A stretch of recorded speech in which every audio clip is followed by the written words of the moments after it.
Hello everyone, welcome back to my channel school चले हम। तो आज हम उन 5 आइडियाज़ के बारे में जानेंगे जिनके थ्रू हम अपने बच्चों का होमवर्क बहुत ही आसानी से और बहुत ही अच्छा करवा सकते हैं। अक्सर आप लोग ने देखा होगा कि आप लोगों के बच्चों के होमवर्क में इस तरह के होमवर्क आते हैं या फिर एक्टिविटीज़ असाइनमेंट्स आते हैं जो आपको समझ में नहीं आते हैं। तो आज हम उन्हीं के बारे में बात करेंगे। तो जैसे कि यहाँ पर लिखा हुआ है टॉपिक लाइंस एक्सप्लेनेशन। तो पहला है हमारा टॉपिक लाइंस एक्सप्लेनेशन, जैसे कि example trees, India, animals etcetera. कई बार आपके बच्चों का होमवर्क इस तरह से आता है कि आपको किसी भी टॉपिक के बारे में याद करवाना होता है बच्चों को या फिर लिखवाना होता है। जैसा कि यहाँ पर टॉपिक लिखा हुआ है ट्रीज। तो अगर आपको ट्रीज के बारे में बच्चों को लिखवाना है या फिर याद करवाना है तो आप सीधा गूगल पे जाएं और वहां पर टाइप करें ट्रीज, और ट्रीज टाइप करते ही एक मेन पेज खुल के आएगा और वहां पर अबाउट या फिर ऑल, इस पे आप क्लिक कर सकते हैं और आपके पास ट्रीज के ऊपर बहुत सारी लाइंस लिखकर आ जाएंगी। आप उसी को कॉपी कर सकते हैं, बच्चों को याद करवा सकते हैं। तो ये तो हो गई टॉपिक या फिर किसी भी एक टॉपिक पर लाइंस लिखवाने की बात या फिर याद करवाने की बात। नंबर 2, अक्सर कुछ होमवर्क ऐसे आते हैं जिसमें कोई भी पिक्चर आपको दी जाती है और आपको उसमें बच्चों से कलर करवाना होता है। जैसे कि picture to fill colour black and white, और वो पिक्चर ब्लैक एंड व्हाइट होती है, तभी आप उसमें कलर करवा सकते हैं बच्चों से। जैसे कि एग्जाम्पल के तौर पे एनिमल्स, बर्ड्स या फिर इंसेक्ट्स। तो आपको टीचर ने होमवर्क दे दिया है, सपोज करिए कि किसी भी बर्ड में या फिर एनिमल में या फिर इंसेक्ट में या फिर बहुत सारे टॉपिक्स हैं, कोई भी एक होमवर्क में आ जाता है कि सपोज करिए आपको पीकॉक में कलर फिल करके लाना है। ओके, तो आप उसकी इमेज या फिर पिक्चर कैसे निकालेंगे, ठीक है। और इस तरह की पिक्चर होनी चाहिए जो कि बड़ी हो, उसमें बच्चा आराम से कलर कर ले और पूरा पेज अच्छे से कवर किया हो पिक्चर ने, ये नहीं कि बिल्कुल छोटी सी पिक्चर है, उसमें बच्चों के लिए कुछ होता नहीं करने को। तो आपको टाइप करना है, आपको गूगल पे जाना है और टाइप करना है पीकॉक कलरिंग पेजेस या फिर पीकॉक प्रिंटेबल वर्कशीट्स। तो अगर आपको ब्लैक एंड वाइट या फिर कह सकते हैं एम्प्टी खाली पिक्चर चाहिए होती है जिसमें कि बच्चे कलर भरेंगे, तो आपको ये टाइप करना होता है पीकॉक कलरिंग पेजेस या फिर पीकॉक प्रिंटेबल वर्कशीट।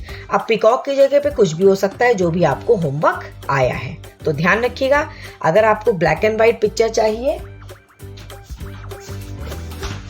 जैसे कि ये वाली पिक्चर, ये देखिए, इस तरह की जो पिक्चर होती है उसे ब्लैक एंड व्हाइट पिक्चर कहते हैं, जिसमें अंदर स्पेस होता है कलर करने के लिए।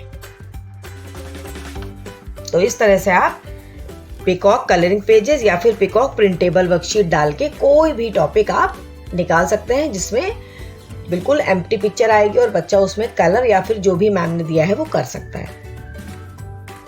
नंबर 3 पे आता है पिक्चर इमेज कलर्ड। कई बार आपको एक ऐसी पिक्चर का होमवर्क आता है कि जैसे कि एनिमल, बर्ड्स, फ्लैग, अभी एग्जाम्पल मैंने दिए थे, और भी जितने भी हमारे आसपास टॉपिक हैं या फिर किसी भी सब्जेक्ट पे आपको होमवर्क आ सकता है। तो जैसे हम एग्जाम्पल के तौर पे ले लेते हैं फ्लैग। तो कई बार हमें कई जगह के जो फ्लैग होते हैं उनका कलर पता नहीं होता है, या जैसे एनिमल्स में आ गया वुल्फ, है ना। तो कई बार कुछ ऐसी चीज़ें होती हैं जिन्हें हमने देखा तो होता है लेकिन एग्जैक्ट हमें कलर नहीं पता होता है, और अगर हम गलत कलर कर देते हैं तो फिर वो भी अच्छा नहीं होता है। तो उसके लिए हम कैसे निकालेंगे उस पिक्चर को जो कि ऑलरेडी कलर्ड होगी? कलरफुल पिक्चर्स हम कैसे निकाल सकते हैं? तो सपोज करिए आपको वुल्फ की पिक्चर निकालनी है और आपको कलर्ड पिक्चर निकालनी है, ठीक है। कलर्ड आपको इस रीज़न से निकालनी है कि आपको उसको कहीं पेस्ट करना है या फिर आपको कहीं पर उसका कलर अच्छे से देखना है कि क्या कलर है इसमें, ठीक है। तो आप डालेंगे वुल्फ क्लिप आर्ट, ध्यान रखिएगा, वुल्फ क्लिप आर्ट। अब वुल्फ की जगह पे आपको मान लीजिए फ्लावर मिला है, आपको कोई कार्टून मिला है, कुछ भी टॉपिक है तो वो टॉपिक यहाँ डालेंगे और क्लिप आर्ट ज़रूर डालेंगे। जब क्लिप आर्ट आप डालेंगे तो ओरिजिनल कलर उस पिक्चर का आ जाएगा। ओके, नाउ नंबर 4 पे आता है राइम डांस परफॉर्मेंस। कई बार बच्चों को होमवर्क में आता है कि किसी भी राइम पर, एक्शन सॉन्ग पर बच्चों का परफॉर्मेंस तैयार करवाइए या फिर बच्चों से रिलेटेड कोई डांस करवाइए। तो उसके लिए आपको, अब जैसे एग्जाम्पल के तौर पे ट्विंकल ट्विंकल लिटिल स्टार या फिर चिल्ड्रन सॉन्ग कुछ भी आपको तैयार कराना पड़ सकता है। तो उसके लिए आपको क्या करना पड़ेगा, आपको सीधा YouTube पर जाना पड़ेगा और डालना होगा simple dance steps for nursery kids. ये आपको ज़रूर डालना है, क्योंकि अगर आप सिर्फ डांस स्टेप्स निकालेंगे या फिर डांस या जो भी निकालेंगे तो वो कई बार बड़ों का आ जाता है, लेकिन हमें अपने नर्सरी और केजी या फिर प्री स्कूलर्स के लिए निकालना है। तो हम डालेंगे simple dance step for nursery kids. तो बिल्कुल सिंपल स्टेप्स आएंगे जो अच्छे भी लगेंगे और बच्चे आराम से कर लेंगे। क्योंकि as a preschooler parent या फिर टीचर, हमें ये इस बात का ध्यान रखना होता है कि हमारा बच्चा क्या कर पाएगा, है ना। ऐसे तो बहुत सारी चीज़ें होती हैं, बहुत सारे स्टेप्स होते हैं या फिर बहुत सारे काम होते हैं, लेकिन हमें देखना है कि हमारा बच्चा क्या कर सकता है। तो उस तरह की चीज़ें हमें फाइंड आउट करनी है। इसी तरह से अगर राइम्स हैं तो rhymes with actions for pre schoolers. तो प्री स्कूलर्स भी ठीक है और नर्सरी किड्स भी ठीक है, ठीक है। तो आप जब भी अपने बच्चों के लिए, जो parent nursery, KG, LKG, first तक भी है, फर्स्ट सेकंड तक, तो वो इस तरह से प्री स्कूलर्स या फिर नर्सरी किड्स डाल के निकालेंगे तो उनकी बिल्कुल प्रॉपर चीज़ें निकल कर आएंगी और आपका टाइम वेस्ट बिल्कुल भी नहीं होगा।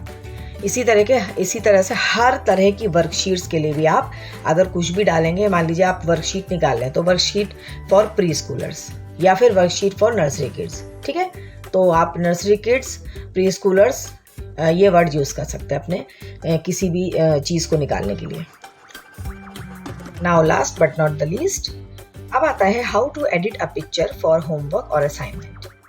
अक्सर आपके बच्चों को ये होमवर्क आता होगा कि कोई भी इमेज या पिक्चर आती होगी, उसको आपको प्रिंट आउट निकलवा के और उसमें बच्चों से काम करवाना होता होगा। लेकिन कई बार हमें इतना नॉलेज नहीं होता है और हम एज इट इज़ उस पिक्चर को निकलवा लेते हैं, लेकिन कुछ चीज़ें उसमें एडिट करने वाली भी होती हैं। कभी कभी तो ऑलरेडी एडिट की हुई पिक्चर आती है, उसमें कुछ भी नहीं करना होता है आपको, बहुत अच्छे से टीचर्स ने एडिट करके दिया होता है। लेकिन कई बार उसमें नेम डालना होता है, डेट डालना होता है या फिर जो एक्स्ट्रा चीज़ें हैं वो हमें कट करनी होती हैं। तो इस तरह से आप ये देख लीजिए कि आपको कोई भी पिक्चर जो आ रही है या कोई भी असाइनमेंट आ रहा है एक सिंगल पेपर में, तो वो आपको कैसे एडिट करना है। तो आप ये इस वीडियो को अच्छे से ध्यान से देख लीजिए। तो इन सब स्टेप्स को फॉलो करके आप अपने बच्चों का होमवर्क बखूबी करवा सकते हैं और इस तरह से बच्चों को कोई भी परेशानी नहीं होगी। Okay, welcome back. तो सबसे पहले हमें गैलरी में जाना है और एक पिक्चर को चूज़ कर लेना है। तो ये पिक्चर हमने चूज़ कर ली। उसके बाद हम एडिट में जाएंगे और उसे क्रॉप कर लेंगे। जितनी हो सके हमें क्रॉप में जो एक्स्ट्रा चीज़ें हैं वो हटा देनी है। ये देखिए, इस तरह से हमने इसे क्रॉप कर लिया। अब हमें ऊपर रेड कलर का एक लोगो दिखाई दे रहा है, वो भी हम रब कर देंगे क्योंकि वो भी हमारी वर्कशीट में ब्लैक कलर से आएगा और वो हमारे लिए किसी काम का नहीं है। तो हम डूडल में जाएंगे और डूडल में वाइट कलर चूज़ करेंगे क्योंकि वाइट कलर से ये पूरा अच्छे से रब कर रहा है। ये देखिए, डूडल आपको जिस साइज़ का चाहिए आप वो ले सकते हैं। जितनी आपको जगह है वर्कशीट में आप आसानी से उसे एडजस्ट कर सकते हैं। ये देखिए, अच्छे से वो लोगो मिट गया है। और अब हमें उसमें हेडिंग डालनी है नेम की। तो हम टी वाले लोगो पे जाएंगे और वहाँ पर NAME नेम और डैश करके हम इसमें, ये देखिए, नेम एडजस्ट कर दिया क्योंकि कई बार वर्कशीट आती हैं उसमें नेम या डेट इस तरह से हेडिंग नहीं होती है, तो हम इस तरह से हेडिंग डाल सकते हैं। तो बच्चों की वर्कशीट बहुत फिर अच्छी भी लगती है और नेम और क्लास, डेट ये सब वगैरह भी लिखा होता है। कई बार तो स्कूल से जो वर्कशीट आती है उसमें ऑलरेडी लिखा होता है, लेकिन अगर नहीं होता है तो आप इस तरह से एडजस्ट कर सकते हैं क्योंकि अक्सर 70-60% जो पेरेंट्स होते हैं वो एज इट इज़ उस वर्कशीट को निकलवा लेते हैं, लेकिन अगर आप इसको इस तरह से एडिट कर लेंगे तो आपकी वर्कशीट बहुत ही अच्छी और नीट एंड क्लीन लगेगी। तो ये देखिए हमने नेम और क्लास दोनों ही एडिट करके और एडजस्ट कर दिए हैं। ये देखिए हमने ऊपर एडजस्ट कर दिए। अगर आप चाहें तो ये डबल डिजिट एडिशन को भी डूडल से हटा के और सिर्फ एडिशन भी लिख सकते हैं। तो आप अपने अकॉर्डिंग अपनी वर्कशीट को तैयार कर सकते हैं। ये देखिए दोनों ही वर्कशीट में कितना